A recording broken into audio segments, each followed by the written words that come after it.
Olá, vamos agora para o segundo tempo do segundo dia aqui de apresentações, né? O próximo bolsista a apresentar é o bolsista Janderson Silva e o tema é estudo dos esforços estáticos na estrutura de um veículo leve e híbrido, né? Através do método dos elementos finitos. Boa tarde, pessoal. Meu nome é Janderson, sou professor. Eu vim trazer para vocês o estudo dos métodos dos esforços estáticos na estrutura de um veículo leve híbrido, VLH, através do método dos elementos finitos. Esse trabalho foi desenvolvido junto com o Gilson da Cruz, que também é um aluno de graduação de Engenharia Mecânica, que faz parte do projeto, e sob a orientação do professor Anderson, que está ali. Foi desenvolvido lá no Laboratório de Manufatura, quer dizer, vem sendo desenvolvido no Laboratório de Manufatura, do Departamento de Engenharia Mecânica. Bom, o que eu vou trazer hoje para vocês é a introdução, um objetivo, metodologia, resultados de discussões, conclusão, próximas etapas, agradecimentos e cronograma do projeto. Bom, esse aqui é o veículo que a gente vem desenvolvendo lá no laboratório. Esse aqui é o modelo CAD que a gente já fez, eu trouxe aqui já para relembrar o que tinha sido feito nos últimos trabalhos, nas últimas apresentações. Bom, esse veículo é voltado à transição energética e à micromobilidade. São distâncias de até ali 10 km. E ele tem esse motor aqui, ó, é um motor elétrico, que é acionado junto com um pedal, ele vai ser movido a pedal, e com a assistência do motor elétrico. Isso aqui é um suporte da bateria, e aqui a gente vai colocar um painel solar. Também para ter essa pegada com energias renováveis. Bom, o objetivo geral desse trabalho que eu trouxe hoje é avaliar as cargas estáticas na estrutura do chassi do VLH. Os objetivos específicos é identificar as regiões de concentração de tensão resultantes na estrutura do chassi a partir de uma carga de 2 kN, que é o peso que a gente estimula ali no condutor. E verificar também a tensão máxima, se a tensão máxima na estrutura ultrapassa o limite de escoamento do material, que é o alumínio 6061T6, que a gente definiu como material do projeto. Bom, na metodologia da análise de engenharia, a gente fez o seguinte: definiu essas certas condições de contorno aí. Ó. Primeiro, a gente fez a atribuição do material às peças. Eu não sei se todos aqui já mexeram em CAD, acredito que não. Mas primeiro a gente faz o modelo geométrico e depois lá no software a gente atribui certas propriedades a essas peças. Então a gente fez os modelos, esse aqui no Creo paramétrico, e depois a gente colocou o material que a gente tem com propriedades nele. Ou seja, essas aqui, ó, com limite de escoamento de 280 megapascal. Depois disso, a gente exportou as peças para o software ANSYS Mechanical, na versão 8.0, que é onde a gente executou as simulações. E lá a gente definiu as restrições de movimento, que foi nos braços do chassi e ponto de conexão com o quadro traseiro. Eu vou exemplificar mais à frente para vocês. Definimos a carga a ser aplicada, 2 kN, ou seja, definiu 200 kg para a carga e gravidade ali igual a 10, então a gente chega nesse valor aqui. A malha, que teve elementos hexaédricos, predominantemente hexaédricos, e depois a gente executou a simulação. Bom, aqui, como eu falei, é os pontos de restrição do movimento e aplicação na carga. A gente restringiu o movimento aqui, aqui e aqui. E a gente aplicou a carga justamente aqui, porque é aqui onde fica o assento do condutor. Ou seja, é onde a carga vai ser mais aplicada no projeto. Isso aqui são imagens do software, também exemplificando as restrições e a carga. Essa imagem aqui é de um dos braços. Essa daqui é dessa região aqui, agora com o zoom dá para ver melhor. E aqui a carga aplicada na região do banco. Bom, esse aqui é um exemplo da malha que foi gerada predominantemente com elementos hexaédricos. Isso aconteceu porque é um tubo de paredes finas, então a gente optou por essa malha aqui porque é a que melhor se adapta. Então, tem elementos tetraédricos, se vocês veem aqui no cantinho, que a gente não conseguiu contornar a tempo. Porém, a diferença de usar esses dois é que esse aqui vai gerar bem mais elementos nós, só que não precisa, porque esse aqui ele consegue, os elementos hexaédricos, eles conseguem uma resposta tão boa quanto, só que com menos processamento. Aqui eu estou exemplificando, aqui já foi na parte dos resultados, então eu estou exemplificando aqui onde estão concentrando as tensões, nessa região aqui do banco, que é onde foi aplicada a carga, também selecionei ali para vocês verem melhor onde está sendo. Passando aqui, também concentrou um pouco de tensão na junção da caixa central ali, onde vai o guidão, que depois vai fazer o movimento dessas rodas, então também vai bastante peso aqui. então concentrou um pouquinho de tensão, não tanto quanto aqui, mas também concentrou. Outra região de concentração de tensão foi as laterais, onde vão ser aplicadas as suspensões e também as rodas. Também concentrou um pouco aqui, mas também nada muito alto. E aqui a gente também notou que, junto com o banco, é a parte onde mais concentra tensão, que é justamente na junção entre os dois quadros. E só para também explicar um pouco, essa tensão que está concentrando é baseada no critério de falha de Von-Mises, que é algo que a gente estuda lá em mecânica dos sólidos 3, que é algo que o professor estava falando, que a gente estuda e não sabe onde aplica. Esse aí é o tipo de aplicação. Então, baseado nisso aí, nesses resultados, nos resultados a gente está chegando nisso aí. Ó. Com a análise foi possível identificar as regiões que mais concentram tensão, que foi as que eu acabei de mostrar para vocês, e também o software retornou a tensão máxima que está sendo aplicada na estrutura do VLH, baseado no critério de falha de Von-Mises, que é de 196,64 MPa. Conclusão. Com o resultado, a gente pode concluir que a estrutura do chassi ela não vai falhar com a carga de 2 kN que a gente aplicou. Justamente porque o máximo que atingiu foi isso, e o limite de escoamento, que é quando o material passa do regime elástico para o regime plástico, está em 280. Então, está bem distante ainda da falha do material. Então, a gente consegue dizer que ele não falha com essa carga de 2 kN. Bom, os próximos passos para o projeto é realizar a soldagem das peças que já foram usinadas, que eu trouxe na última apresentação, e dobrar os tubos da gaiola. Então, aqui é o cronograma do projeto. Também já estou aqui no finalzinho da minha bolsa. Aqui são as etapas que a gente definiu.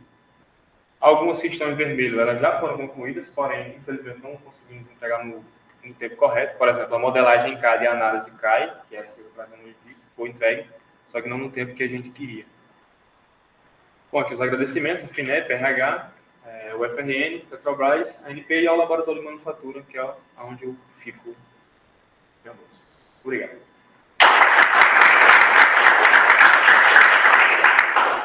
Parabéns, Anderson, também teve uma explicação muito clara, objetiva do que você faz, né? Então, isso fica bem nítido, né? Conforme foi passando o tempo, as explicações vão ficando bem claras, né? Então, eu queria fazer duas perguntas bem simples.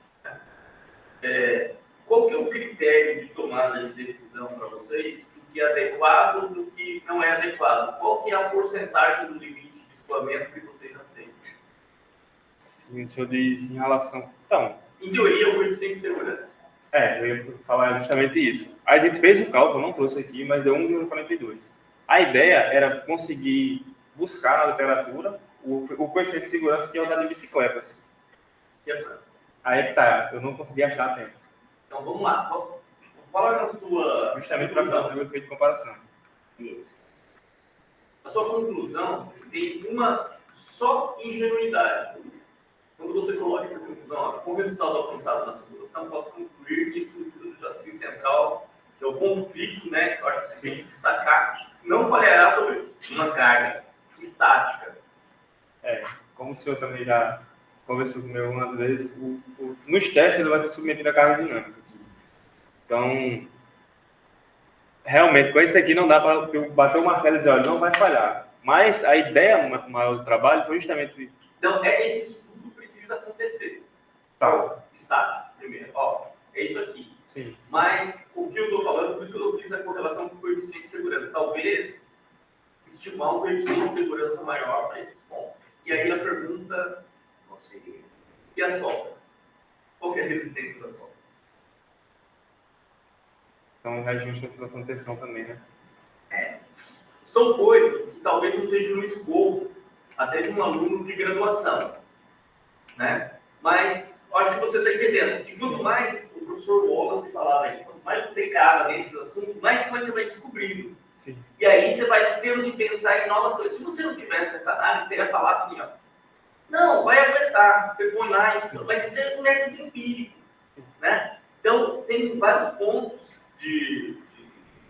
quando você começa a mexer com essas coisas, descobrir, né? Se eu mudar... Essa adequação desse Sim, dá para fazer simulação com a solda, só que complica um pouco. E aí, Só que tem que ser uma solda, né? Não pode ser. uma Tem outra que ser bem feita a solda. detalhista da solda. A outra coisa que eu queria que você deixasse para a próxima etapa é quando você faz essas simulações, tem uma coisa lá, critério de convergência. É bem parecido com aquele método Newton-Raphson, que você pega o último resultado e compara com o penúltimo. Sim. Tá? Então, nesse tipo de simulação tem isso, e isso é uma das condições de controle do script, né? Qual que é a convergência entre o último resultado que você está falando e aquele com o anterior. Normalmente é 95%, mas na próxima vez dê uma olhadinha lá no software, você deve estar preenchendo isso em algum lugar, tá? Constituição sucessiva, É, exatamente. Parabéns. Gostaria só de ressaltar uma coisa, né? Nada.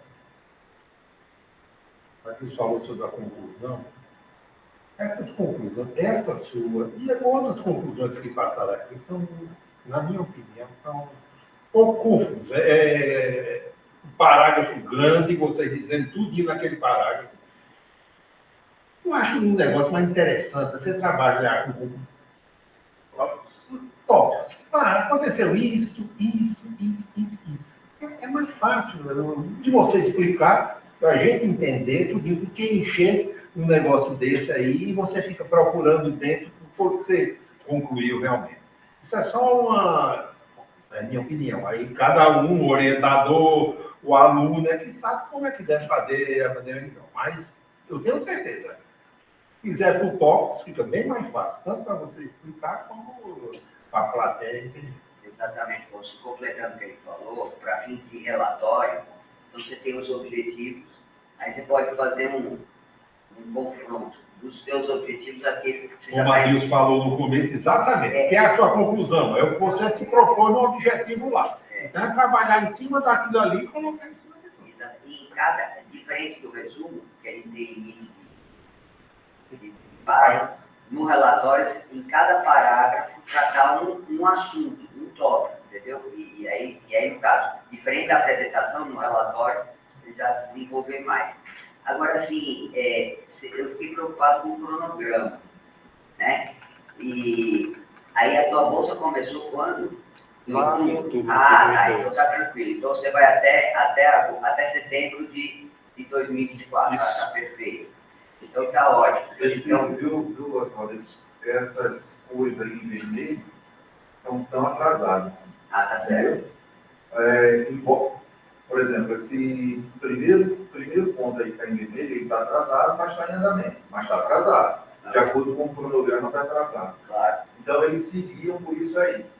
Mas existem coisas que aí fogem um pouco do que a gente pode controlar da gente. Claro. Por exemplo, a tocha chegou agora, e a gente tem um problema também que tem que encontrar um bom soldador, embora o Janderson tenha feito algumas Solda da Não, eu Mas treinei, solda mas lá, soldar em alumínio é um pouco mais complicado. é bem complicado. Senão a gente já... Tá pensando em chamar o Xavier, Afonso, para ajudar ele. Não, o Xavier é lá do laboratório.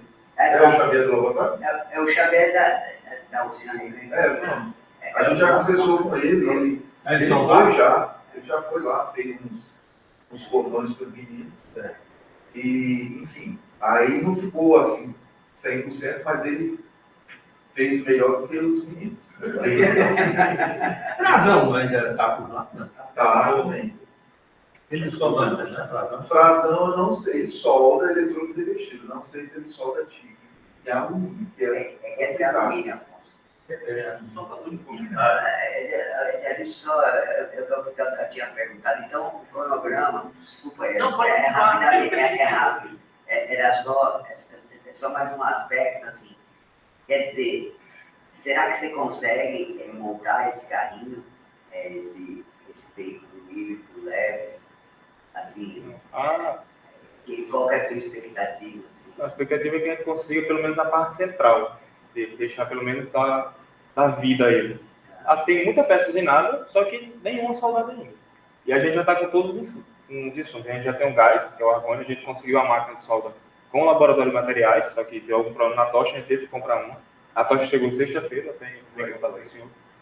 Também temos os eletrodos, que é de tungstênio, para soldagem TIG, e também os materiais de consumo, que são as varetas de adição. Então tem tudo.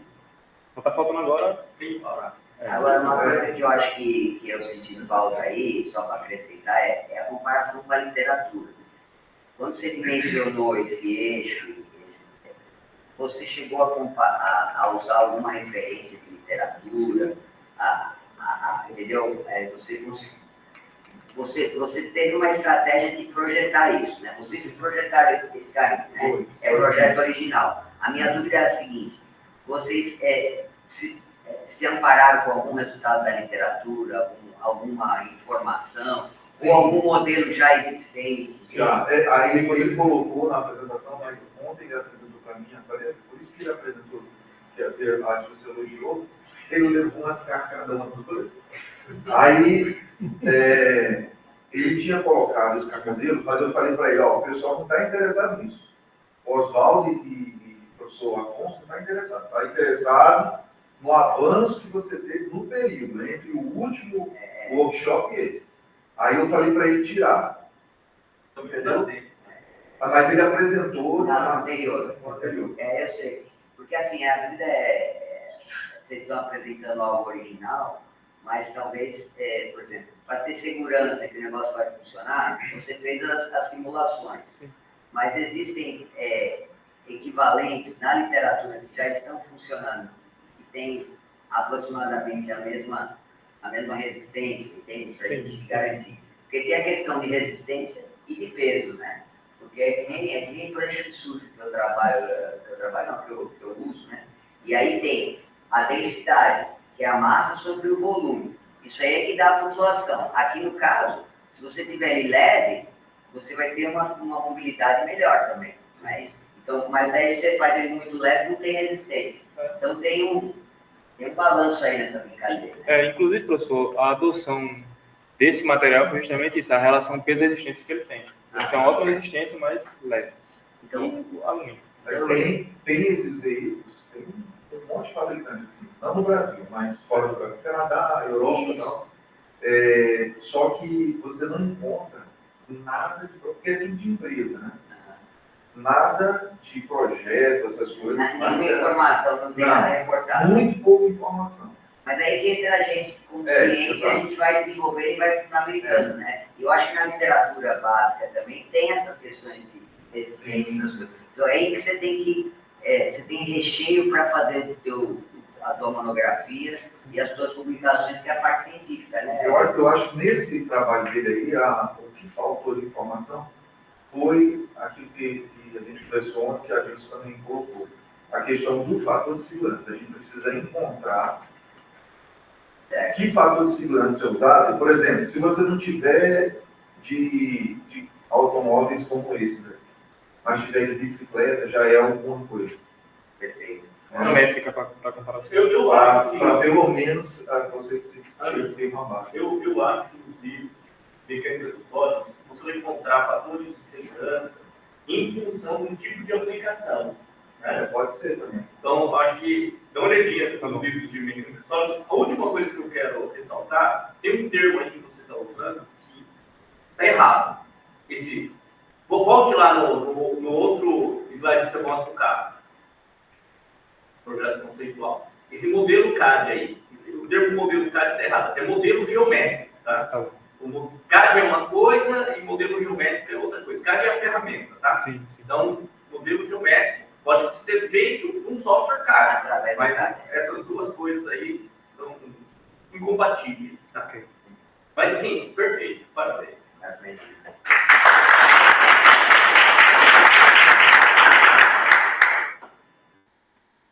apresentação foi bem melhor que eles ontem. Eu estou dizendo que você está sabido, viu, Oswaldo? Tá.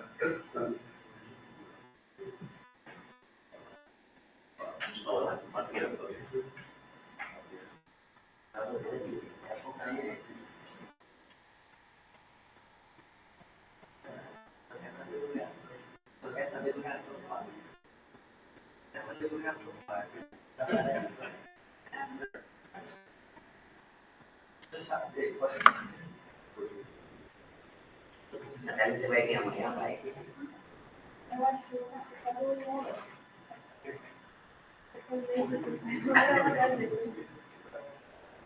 Não, é porque a gente está pedindo, eu não falei isso ainda, mas era pedir para o pessoal participar mesmo, ainda que seja outra área mesmo.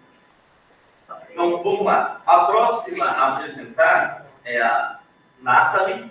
Estou falando errado, né? Já falei. Batista, né? O título da apresentação é o desenvolvimento de um sistema eletrônico para medição de energia consumida na esclerometria pendular de passivo. Fique vontade. Boa tarde, né? Como o professor Adilson falou, meu nome é Nathalie. Sou orientanda do professor Anderson, também, assim como o Janson. Sou graduanda da Engenharia Mecânica e sou bolsista aí do Laboratório de Manufatura, onde estou desenvolvendo esse meu projeto. E basicamente, nesse workshop agora, eu vou mostrar aí os avanços no desenvolvimento de um sistema eletrônico para a medição de energia consumida na esclerometria pendular de passe único. Contextualizando um pouco, a esclerometria pendular é uma técnica utilizada em testes tribológicos, onde aí eu tenho um pêndulo, que ele é solto de uma determinada altura, e ele tem um riscador na ponta, onde quando ele é solto, ele risca uma amostra, um material, que fica aqui na base do esclerômetro, e a partir desse riscamento, que é feito de um riscamento único, eu consigo avaliar diversos parâmetros tribológicos. Então, ele pode ser uma análise ampla na aplicabilidade dos setores de petróleo, gás e energias renováveis, onde eu permito simular de forma precisa e controlada a resistência à abrasão de materiais e a capacidade de lubrificação de fluidos, e entre outros aspectos. Então, basicamente, o objetivo desse trabalho é desenvolver aí um sistema de aquisição de dados que seja capaz de determinar a energia consumida, como é mostrado aqui. Essa energia consumida eu mostrei como chegou a ser determinada a partir da análise feita desse mecanismo, no workshop passado. Então, durante o riscamento, de um determinado material, isso tudo utilizando os sinais digitais emitidos por um encoder. Então, basicamente, os valores que eu vou utilizar aqui na energia consumida, ele é de fácil determinação, que seria a distância entre o eixo até o centro de massa do componente, a massa dele e a aceleração da gravidade. Os ângulos, ele vai ser dado a partir do sistema de aquisição que eu consegui construir. Então, basicamente, os materiais utilizados durante esse processo foi uma protoboard, a utilização de 2 divisores de tensão, devido à utilização de 2 canais de saída do encoder. Aí eu precisei utilizar 2 por motivo para não causar interferência nos sinais deles. Então, eu também estou usando aí uma placa Arduino Uno, um sensor de obstáculos, que vai ser utilizado para definir esses 2 ângulos, onde ele colocado aqui no esclerômetro, esse pêndulo vai passar por esse sensor e vai determinar essa angulação. E, posteriormente, ele vai determinar essa outra segunda angulação. E um display de LCD, onde vai conseguir mostrar o valor da energia consumida no final. E uma fonte de tensão que é utilizada para a alimentação do encoder. Então, temos aí o procedimento do desenvolvimento desse sistema de aquisição do sinal elétrico proveniente do encoder, onde foi realizada uma montagem do sistema do circuito eletrônico conectado à placa Arduino, e ele vai ser capaz de converter esses sinais gerados pelo encoder em um valor representativo de energia consumida durante esse processo de riscamento da amostra. Por fim, como eu já falei, exibido aí no display LCD. E, em paralelo a essa montagem do circuito, foi elaborado aí um código no ambiente de desenvolvimento integrado do Arduino para leitura, tratamento e registro dos sinais provindos dele. Basicamente, aqui nessa imagem, mostra onde ficaria a caixa do circuito, onde esse circuito que eu montei, ele vai ser colocado dentro de uma caixa e posicionado na lateral do esclerômetro, na lateral externa, e na parte interna vai ser posicionado o sensor, que ele vai determinar aí a posição do ângulo, de acordo com a movimentação do pêndulo. Aqui, basicamente, está um fluxograma de funcionamento, de como vai funcionar o código construído, onde eu tenho, primeiramente, a rotação do eixo do encoder. Posteriormente, o código vai interromper um dos sinais, causar uma interrupção em um dos sinais do encoder, que vai automaticamente acionar uma função que vai verificar o sentido de rotação desse encoder. Posteriormente, vai ser acionado o sensor, quando ele for ativado, e vai determinar a quantidade de pulsos realizados até aquele momento. Daí, os pulsos eles são transformados em ângulos e gravados os dois primeiros, porque o nosso sistema nosso sistema ele vai ter esses dois ângulos. E quando o pêndulo ele voltar, ele pode ficar balançando e não vai interromper, não vai afetar no resultado final da energia consumida. Aí, basicamente, depois vai ser, esses dois ângulos eles vão ser transformados de radiano para graus. Posteriormente, vai ser calculado a energia consumida a partir daquela equação e, por fim, enviado para o display LCD para mostrar o valor obtido. Aqui eu tenho uma imagem, né, demonstrando como foi montado o circuito. Aqui foi utilizado o aplicativo Tinkercad, onde só para mostrar de maneira visual como foi montado. E ao lado eu tenho como está hoje, no caso, lá no laboratório, onde é possível ver aqui o encoder, os fios, os canais, né, do encoder, os fios da fonte de tensão, o sensor, o divisor de tensão, o display e o Arduino Uno.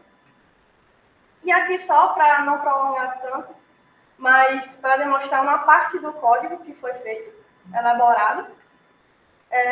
Para concluir, foi montado, né, o circuito eletrônico, a leitura dos sinais e a determinação das direções foi realizadas com sucesso e foi eficaz o código desenvolvido. As próximas etapas seriam a montagem do encoder e do restante do sistema de aquisição no pêndulo, como demonstrado naquela imagem que eu mostrei, e a calibração desse sistema de medição e a realização de testes de riscamento no próprio equipamento. Aqui está a referência que foi utilizada nesse slide. E aqui o cronograma do projeto, onde em amarelo está em andamento e em verde está como concluído. As etapas como concluídas. Não tem nada vermelho. Enfim, aí esse projeto agora que eu estou mostrando a vocês seria esse, o desenvolvimento, etapa 4. E aqui os agradecimentos ao PRH, ao FINEP, ao Laboratório de Manufatura, à ANP, ao UFRN e à Petrobras.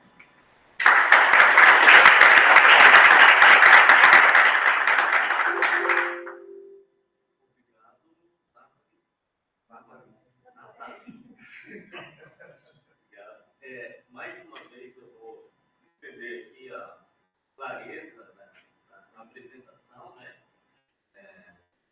Sabe exatamente o que está fazendo, está todo dia, como os outros estudantes também do laboratório, isso faz muita diferença, né? Então, eu queria, como foi comentado ontem, eu acho que você estava aqui ontem, para ter essas figuras, igual você colocou, e passei um pouquinho em português, né, com todas as informações em português, que a gente tem português, que eu não fiz tudo em inglês, não tem problema nenhum. Mas o que eu queria perguntar não é energia específica, é só a energia, né? Porque você não está olhando para quanto foi devolvido também, né? Porque eu ia perguntar assim, como que eu ia já fazer a pergunta da integração numérica, que vocês iam precisar de qualquer método de integração numérica, porque ia ter que considerar a força ao longo do tempo ali, mas é só energia. Riscou, aí vai ter um outro método de caracterização de como foi Tá nesse projeto também, não? A parte do Gustavo, né? O Gustavo vai medir as forças, né? E aí, Aí depois, a associação das duas coisas. vai ver se a associação das duas coisas dá o mesmo resultado. Quando você não vai fazer isso aí com uma protoboard, você vai fazer o circuito. Quanto vai ser feito isso e como que vai ser feito? Pronto, foi comprado um material para passar esse circuito numa PCI. Então, uma placa de circuito interno. No caso, vai ser soldado numa. Não tem inglês, mas é uma placa de PCB. E aonde vai ser feito isso? No caso, não, eu acho que no laboratório de. Esqueci agora o nome. Não, é você que vai fazer. Não, é lá no protolab que tem Pode ser a opção do Mas ela optou por fazer o outro. Sim. Faça isso, pelo menos faça o diagrama, abra um chamado lá no protolab e eles vão. É uma usinagem, na verdade, isso daí do circuito para poder fazer lá para você ter mais confiança. Porque você faz na mão, aí isso fica com muito ruído. Né? Então, minha sugestão é essa, tá bom? Só uma observação aqui, porque a ideia inicial seria utilizar esse laboratório, só que aí depois teve uma mudança e foi comprado uma PCB já. E aí eu vou soldar isso. Eu vou soldar o circuito nela. Perfeito. Então, Mas o que o Adilson está dizendo, é isso aí que a gente discutiu lá. É de você fazer a sua própria placa, a trilha, usar um software para fazer a trilha, e depois levar lá para o outro lado para os meninos usinarem. Aí eu não te falei isso. Aí eu falei, olha, tem outra opção. A gente compra a plaquinha de pontos, aí você solda nela. Aí eu peguei e comprei. bom, a gente fica. Então, tá. Perguntas? Então, Nathalie, parabéns. Obrigado. Você já tem um ano no programa? Não. O ano vai ser em setembro. Tá bom. Agora nós vamos já para a última apresentação do dia, né? Que é o Rafael. A última. Rafael? O Rafael vai apresentar o título da apresentação é um sistema de visão computacional baseado em redes neurais convolucionais artificiais para o reconhecimento de objetos e o protótipo flexível. Rafael, você vai contar. Bom, se der certo, tá bom. O que foi? Esse que você tinha feito no download, tá? Vai contar tudo.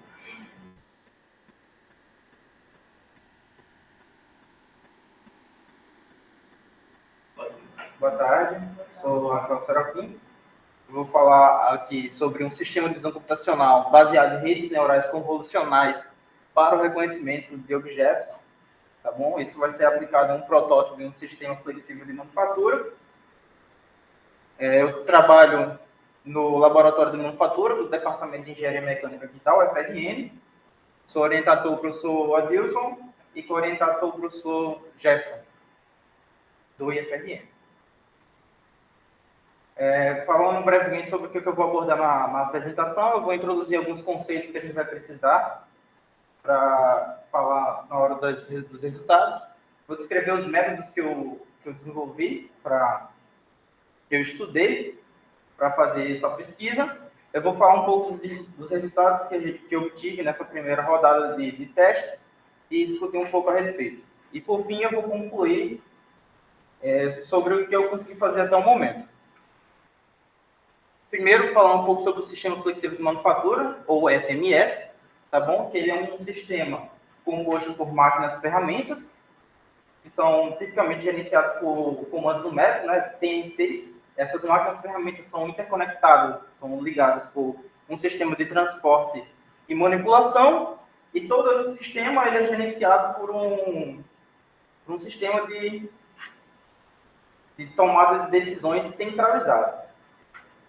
No laboratório de manufatura, a gente tem um projeto maior, tá bom? Que é em torno desse FMS, E aqui é um protótipo dele.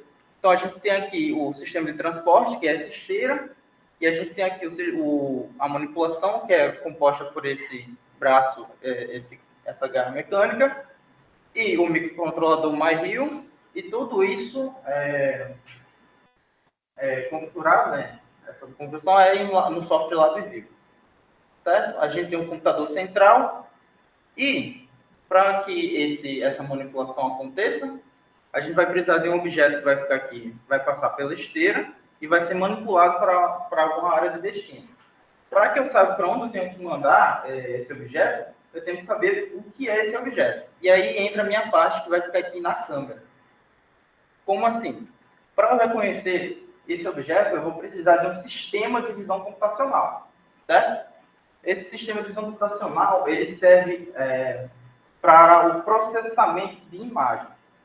Então, eu vou processar uma imagem, procurando reconhecer padrões nela, e assim eu posso imitar, entre aspas, o olho humano, para literalmente conhecer essa imagem.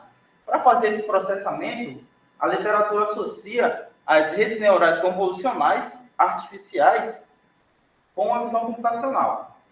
O que são essas CNNs, né? A abreviação do inglês. Elas são arquiteturas de processamento de imagens, tá certo? Que vão pegar uma imagem na entrada de uma camada, e essa arquitetura é composta por diversas outras camadas que vai realizar esse processamento a partir de alguns processos de convolução. Certo? O que é a convolução? A convolução nada mais é, falando de maneira simples, a aplicação de um filtro na imagem. Como é que esse filtro é aplicado? Então, a gente tem aqui uma figura de exemplo, em que a gente tem 3 matrizes. Uma matriz maior que fica no início, essa matriz central pequena, que a gente chama de máscara, ou kernel, e aí a gente tem essa terceira matriz aqui, que é o resultado. O que acontece? Esse kernel ele vai passar pixel a pixel em cada região da imagem de entrada, e aí vai acontecer exatamente uma multiplicação de matrizes que vai gerar uma outra matriz. Então, eu vou passar pixel por pixel, modificando seus valores e gerar uma nova imagem. E esses filtros, eles podem ser diversos. Os mais comuns para a nossa aplicação são o destaque de contornos e a binarização de imagens. Tá bom. Com o objetivo dessa pesquisa, de forma geral, a gente quer desenvolver um sistema de visão computacional que vai auxiliar o protótipo de FMS, que já está existente no LabMan, de maneira que auxilie na tomada de decisões desse FMS. E para isso a gente tem que seguir alguns critérios. O primeiro é treinar uma CNN, uma arquitetura de CNN, para reconhecer os objetos de acordo com a demanda do projeto. Em seguida, esse modelo, inicialmente, vai precisar de ter uma precisão de pelo menos 90% e que seja em tempo real. Ou seja, de tudo que ele está vendo, tem que estar pelo menos 90% ali em tempo real. E, por fim, a gente tem que integrar esse sistema ao FMS, tá bom? Para que ele ajude justamente nessa tomada de decisões. Em relação à relevância desse tema e a sua aplicação na indústria do petróleo, a relevância é que o FMS ele proporciona, né, a antecipação de desafios do planejamento, tá certo? E ele consegue aplicar procedimentos sistemáticos para lidar com incertezas do processo. E a sua aplicação na indústria do petróleo, ela é bem ampla, já que esse sistema de visão computacional pode ser aplicado para tarefas visuais autônomas. Uma delas pode ser a caracterização de substância por cor ou densidade, e até mesmo um trabalho que já existe é a detecção de falhas mecânicas, como os vazamentos em oleodutos, que utiliza a divisão computacional baseada em CNN para verificar falhas mecânicas em oleodutos, vazamentos, rachaduras. E agora falando um pouco da metodologia que eu utilizei, então, baseado no que foi estudado, na fundamentação teórica, foi desenvolvido o sistema de visão computacional. E esse sistema de visão computacional, ele tem uma receita, por assim dizer, de como você pode fazer. Primeiro eu tenho que fazer a aquisição de banco de dados. Tá bom? Como é que eu posso fazer isso? Posso tirar imagens dos objetos que eu quero reconhecer, e aí eu vou formar esse banco de dados em cima disso. Um detalhe importante, esse banco de dados precisa ser variado. Ou seja, eu vou submeter esses objetos a diversas condições, como mudança de posição do objeto, eu posso também variar a cor, o brilho ou a temperatura de uma lâmpada, por exemplo, para submeter a diversas funções e evitar o sobreajustamento do modelo, sobreposição do modelo. Tá bom? Em seguida, eu tenho que processar essas imagens, que vai ser a rotulação de cada imagem, bem como a separação desse banco de dados. E para isso a gente vai usar aqui algumas plataformas de suporte, que é o site RoboFlow. A arquitetura escolhida para o modelo foi o V8 da Ultralytics. E a programação, a parte de programar essa arquitetura, foi feito na linguagem Python, na plataforma Google Cloud ou Jupyter Notebook, depende de onde você vai fazer. E por fim, a partir do processamento da imagem, o item B e o C estão ligados, a gente vai ter a nossa tomada de decisões. Na verdade, tudo está bem interligado. E quando tiver essa decisão, eu vou ver, eu reconheci o projeto que está lá, aí eu vou manipular ou descartar, dependendo da resposta. Esse aqui é o sistema físico, mais uma vez, destacado. E agora, falando um pouco sobre os resultados. Como eu falei, a aquisição do banco de dados, ele precisa ter imagens variadas. Então, eu submeti os objetos a serem analisados como a variação de posição, cor, temperatura e brilho da lâmpada. Inicialmente, a gente está encontrando agora com alguns elementos de marca como objetos de interesse para o projeto. A gente tem cerca de 44 elementos diferentes, variados dos tipos de portas, parafusos e arruelas. Após a aquisição do banco de dados, a gente entra na parte de rotulação da imagem, e foi assistido pela plataforma RoboFlow, e nela mesmo também é capaz de fazer a separação desse banco de imagens em teste, validação e treinamento. Cada um com sua respectiva função. O treinamento serve para treinar a arquitetura, a validação é para validar esse treinamento, e o teste é para fazer testes manuais depois do treinamento. E por fim, depois que a gente tem toda essa separação, a gente joga todo esse banco de dados para um código que foi feito no Google Colab em Python, tá bom? Usando as bibliotecas da YOLO V8 e da própria RoboFlow. A gente importa esse banco de dados e coloca o programa para rodar e então treinar a arquitetura. Após esse treinamento, a gente teve alguns resultados. As métricas do processamento. A gente tem aqui métricas do erro na segmentação de caixa, que são esses dois aqui, esse item A e D. O que é essa segmentação da área de objetos? É aquela caixinha que fica aqui em torno do objeto, ou seja, a localização dele na imagem. A gente tem também os erros aqui da classe, que é o tipo do objeto, se ele é um parafuso, se ele é uma arruela, se ele é uma arruela, qual arruela é, certo? E também a gente tem métricas de precisão e evocação do sistema. Uma coisa que é possível analisar nessas métricas é que os erros, eles estão caindo conforme as épocas passam, e as métricas de precisão e evocação, elas estão subindo conforme as épocas passam. Então, a gente tem erros caindo drasticamente e precisão subindo conforme as épocas passam. O que é que são épocas? Épocas são o tempo em que o conjunto inteiro de dados vai ser analisado pela arquitetura.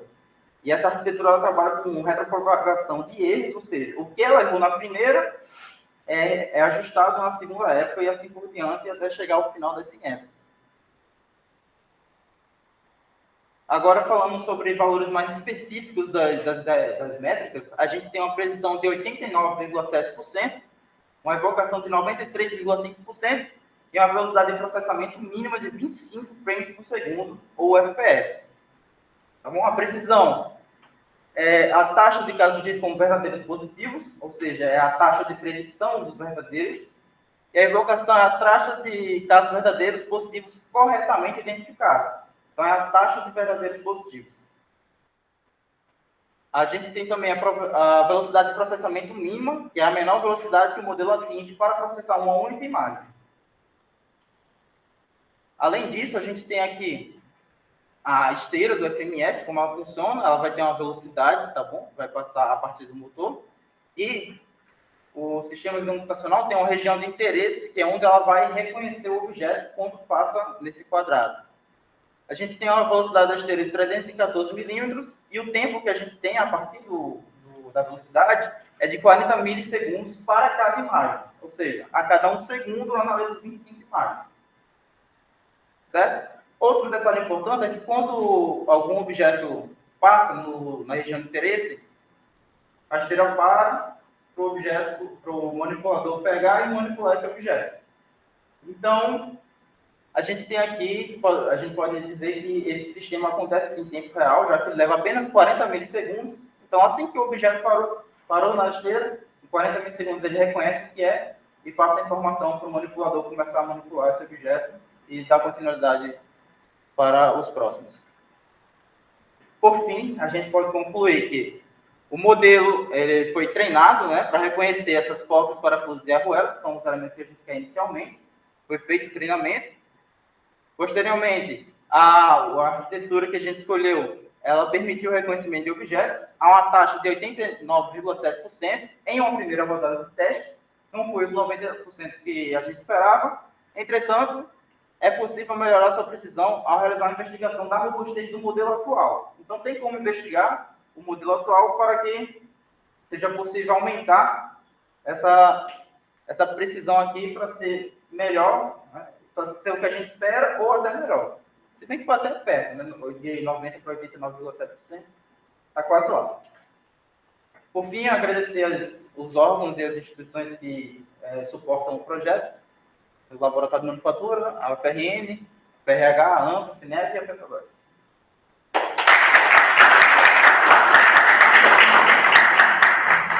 Obrigado, Rafael. Também, uma apresentação segura, eu posso estender as mesmas afirmações para o seu trabalho, né? Então, só quero ressaltar uma coisa, como estou envolvido com o trabalho, só quero ressaltar uma coisa, né? Eu acho que faltou escrever aqueles 25 frames por é mais do que o olho humano consegue detectar. O olho humano consegue detectar alguma coisa em torno de 20. Então é mais rápido do que um olho que bater o olho ali e falar é tal coisa. Antes de você fazer isso, esse sistema já tomou uma decisão. Mas o outro lado que ele não falou, desses 89, alguma coisa, é que o sistema, como esse sistema computacional, é sempre da mesma coisa. Né? É uma peça que a gente coloca lá que ele não consegue detectar. É muito engraçado isso, a gente não sabe por quê. É por isso que ele está falando que vai ter que estudar um pouco mais ao longo dos tempos do sistema. Ele coloca 40 peças lá, 39 identifica mais uma, toda hora Não enxerga. Mas é passar. Sim, por causa das limitações do manipulador. Ele não é tão rápido para ir lá e pegar assim que está chegando na região de interesse. Então ele tem que parar, o manipulador pegar e só depois fazer movimentação. É possível. O nosso manipulador ainda não consegue fazer um movimento mais rápido do que esses 314 milímetros por segundo. Ele é mais lento que isso. Se a gente tiver um manipulador mais rápido, talvez a gente consiga pegar em tempo real. O negócio andando e ele pegar no ponto à frente. Mas hoje ele não é tão rápido. Sem contar que a gente tem só um também, né? Não são vários que vão fazer essa manipulação. Então tem que dar uma paradinha aí ou diminuir a velocidade. Eu vim com a cidadão que é a arma e passou. Mas aí ele não consegue colocar uma determinada posição. Você pode voltar isso. Está vendo que a gente tem determinadas posições ali? A gente vai colocar, e ali ainda nessas posições A, B e C, vai ter uma ideia de algo parecido com uma bandeja de ovos. Vai ter uma submatriz que ele vai reconhecendo onde está, o que ele já preencheu, para colocar aquela peça e a informação fica armazenada. Olha, eu peguei uma peça, botei lá um quadradinho vermelho e coloquei na posição A1. E aí, porque a ideia, o próximo passo é retirar dessa posição. Então ele tem que lembrar onde está. Por isso que não dá certo. A gente já pensou nisso também, o Eduardo Primeiro, para só tirar a esteira, né? Isso que você falou lembrou muito esteira de correio, dos correios, que só quer deslocar para uma determinada gaveta. Então passou, ele reconheceu, a hora que ele está passando em frente àquela gaveta, o órgão oprimido aciona e cai no ar. Ah, isso aqui é no voo para São Paulo, isso aqui é no voo para Recife, esse aqui é no voo. Mas a gente precisa realmente tirar e colocar na determinada. Quando você tem uma esteira longa, aí teria uma Vários- posição de ar para Vários canhões, como eles chamam. Eu achei assim que você avançou bastante, já está com bastante resultado, isso muito bom, certo? E assim como para a Nathalie, até esqueci de tirar uma foto dela, eu tirei de todo mundo a Pode ir lá, Nathalie. Mas, assim, eu acho importante estar associando, como você falou, você mostrou aí exemplos, mas especificar um pouquinho mais ainda. Então, por exemplo, a gasolina, ela tem uma cor, certo? Aí se você pegar o álcool, que é um outro combustível que é vendido também, ele já é transparente. Então, aquela coloração da gasolina ser identificada. Então, esse tipo, como você bota assim, substância, é melhor trabalhar em cima de produto para chegar mais próximo da demanda da indústria, entende? Eu acho que procurar ver, por exemplo, vazamentos, tá? Que tipo de vazamento? Pode ter gás, líquido, entendeu? Assim, é nesse sentido que eu estou trazendo uma sugestão para você pensar em alguns exemplos específicos, não necessariamente que você vai conseguir realizar esses experimentos, mas que olha, essa abordagem, ela se aplica a este caso da indústria, mas um caso que nem você vai no açougue e você vai pedir, eu quero colchão mole. Aí o açougueiro vai e te entrega o colchão mole. Você fala, eu quero uma carne. Aí ele vai ficar assim, carne que ele quer, né? Entendeu? Aqui é a mesma coisa. Você botou substância, fica uma coisa mais abrangente. Então, pensar em exemplos mais Pontuais. Porque, assim, a tecnologia é excelente e está na linha da pesquisa. O fundamento de pesquisa também é excelente. Tá? Excelente o seu trabalho, você já está com resultado, coisas de ponta, realmente. Mas procurar, no nosso programa, tem entendeu? Esse compromisso, né? E é uma coisa interessante, porque é parte tecnológica, certo? Então, eu acho que isso é algo oportuno de falar no workshop para a gente, né, detalhar um exemplo. Não quer dizer que você vai mexer nisso, né? Eu acho que se conseguir mexer, melhor ainda, né? Então, a gente precisa vencer essa barreira inicial de fazer essas coisas funcionarem. É lógico. Né? O que a gente tem lá, que se eu falar assim, não, eu quero comprar tal coisa, criar uma infraestrutura enorme para fazer coisas específicas, a gente vai conseguir. Né? Então, a hora que a gente tiver isso, essa rodada treinada, a gente pode testar com várias substâncias. Inclusive, uma das coisas que poderiam ser feitas é o que você estuda, a criação do ponto de bolha, né? No sistema, porque você fica lá no sistema e ele reconhece. Né? Agora, você falou um exemplo ótimo. Me deixou as ordens toda arrepiada. Deixa eu arrepiar. Então, hoje vocês estão lá e aí tem o que é a rede neural? Você começa a colocar determinadas condições, você está monitorando a temperatura, pressão e volume. Daqui a pouco, ela vai falar para você, vai acontecer agora. Nós temos, a Fedra teve que sair por causa de uma consulta, mas assim, nós temos uma célula PVT que opera em condições de pressões elevadas, e como ele falou, e tem uma janela de safira, né, Heitor? Tem lá, o Heitor está trabalhando com isso, uma janela de safira, e antigamente nesse projeto tinha uma câmera.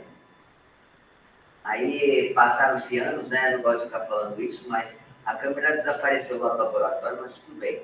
Mas assim, daria para a detecção, quando aparece a primeira bolha, que é o ponto de bolha, né, você vai despressurizando o sistema, aparece a primeira bolha.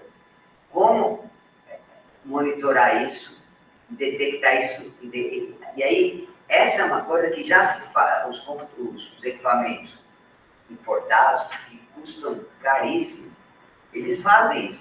Mas assim, se a nossa célula já é homemade. Se a gente conseguisse. E esse é um exemplo típico também da destilação atmosférica do petróleo, tá? E é uma situação difícil de detectar a bolha numa substância. Como é que fala o petróleo? É translúcido, não é transparente. É o quê? Opaca. É opaca, exatamente. Então, por exemplo, se usasse uma técnica dessa de convolução, seria fantástico. Pois é, uma das coisas mais interessantes desse projeto, por exemplo, essa YOLO V8 da arquitetura que a gente está usando atualmente, ela é código aberto. Então a gente pode adaptar ela para as demandas do projeto, assim como o projeto inteiramente. Perfeito. Então, essa flexibilidade de aplicações em várias instâncias, eu acho que você pode até destacar, por exemplo, o próprio PDPF, por exemplo, dar um destaque, que não é uma coisa que está amarrada a determinados sistemas. Ela é bem geral. E o que eu queria ressaltar é mais do que detectar. É prever que vai acontecer essa situação. Ó, em 2 segundos vai ter uma bolha. E aí você fica monitorando. Esse que é a ideia do chip digital. Você tem todo o modelo digital daquilo que está acontecendo no sistema físico. Se essas coisas... Acho que agora ficou mais claro que o trabalho do Jalisson, que é só a movimentação do braço. Mas só, entre aspas, só a movimentação do braço é um trabalho gigantesco. Porque para você falar assim, ó, eu vou seguir uma determinada trajetória com velocidade controlada, desviando de objetos, coisas do tipo, já é um trabalho. Aí eu acho que ficou mais claro com o Afonso agora que eu falei, ó, vai ter um outro trabalho que vai associar essas duas coisas aí. Coisa de ponta, realmente, tá de parabéns. Eu acho que é importantíssimo, por exemplo, eu e você, Edson, nós escrevemos esse edital de texto do PH 44, né? Um de um lado, outro do outro, e agora dá a impressão, né, depois do PH 14, do Sr. Afonso, que a gente está num momento de maturidade diferente, tá certo? Então, é interessante transportar isso, quando se tiver um novo edital, a gente explicar como que está o programa hoje, e tudo que foi investido para a gente chegar onde a gente chegou, né? Está muito bonita a pesquisa, né, professor? Está muito jóia mesmo. Eu queria só ressaltar, a partir do que o Rafael apresentou, né? Eu sempre falo que a engenharia mecânica, os alunos da engenharia mecânica vivem de forma muito cíclica, mas a gente vive uma senoide mesmo aqui. Tem hora que a gente está embaixo, tem hora que está em cima, e o ciclo passado de estudantes, eu estive aqui, falei, fui muito crítico, falei, ó, tá ruim, esses trabalhos não tem nível, não sei o quê, mas a gente entrou no novo ciclo, como eu falei, e a gente tem trabalhos agora com alunos dedicados ao pós-pandemia, a transição do pós-pandemia para o curso presencial foi muito difícil para nós, mas agora colocamos o negócio no caminho, o trem nos trilhos de novo, e agora está aqui. Mas isso, todo curso tem isso, viu? É visível. Isso é... Eu acho, Todo curso tem. Afonso, que tem, mas quando eu vinha aqui e via a discrepância que estava acontecendo entre os alunos da engenharia química e da engenharia mecânica, estava muito gritante, sabe? Então, acho que agora está tudo uma nivelada. Você pegou a turma, acabou. Lembrando que a gente está em 7 estudantes, porque uma não conseguiu continuar, né, por diversos problemas. Então, o nosso próximo ciclo deve ser melhor ainda, né? Porque vai entrar junto, né? Vai. Então a gente vai entrar 5 agora. A gente vai fazer um grande esforço para ter melhores estudantes, e eu peço para vocês também, que são os bolsistas, divulgarem essa oportunidade, porque ninguém melhor faz propaganda para os outros alunos do que vocês mesmos, né? Não é o valor da bolsa, não é. É quando você fala, eu fui lá e aprendi algo diferente que eu não ia aprender no curso de graduação se só assistisse aula. Então, obrigado para vocês todos que estão aqui, né? E peço que vocês trago os melhores amigos para esse projeto, tá bom? Obrigado. Obrigado.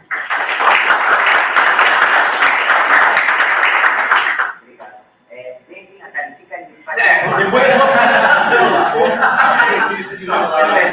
Eu ia perguntar, mas alguém teve alguma dúvida? Vamos falar. Vem aí, vai fazer uma simulação. Você vai terminar isso aí? Ela vai fazer uma simulação que ela está apresentando. Não faz, não vai. Que vídeo você está apresentando? Não faz, não Ah, faz. Mas tira essa apresentação aí. Peraí. Foi a sua. Foi a sua. Pode fechar, né? Bora. Só falta, galera, que eu vou fazer um pouco de foto. Ai. Olha. A foto está cansada. Ah, tem que fazer. Isso é coisa de menina que. Ai. Vai lá, cara. Olha pra cá. Você tem que olhar para cá e ainda colocar o. Muito obrigado. A gente precisa apertar o parafuso que ele veio, mas eu sei se a gente tem que abraçar ele. Qual é esse assim, né? Amanhã nós estaremos aqui Eu já estava às 2 horas. Fechou? E parabéns para o seu Adilson, foi excelente mesmo. E vamos junto aí, vamos. Não depende de mim, não, depende desses caras. Valorizar as ligações do trabalho. Você vai deixar aí comigo, né? Sem pagar. Já estou preocupado. Forcinha lá. O problema não é a velocidade do reconhecimento. O reconhecimento está bem, o problema é a velocidade. Sim, então mesmo que eu reconheça antes ou depois, eu vou reconhecer antes dele circular.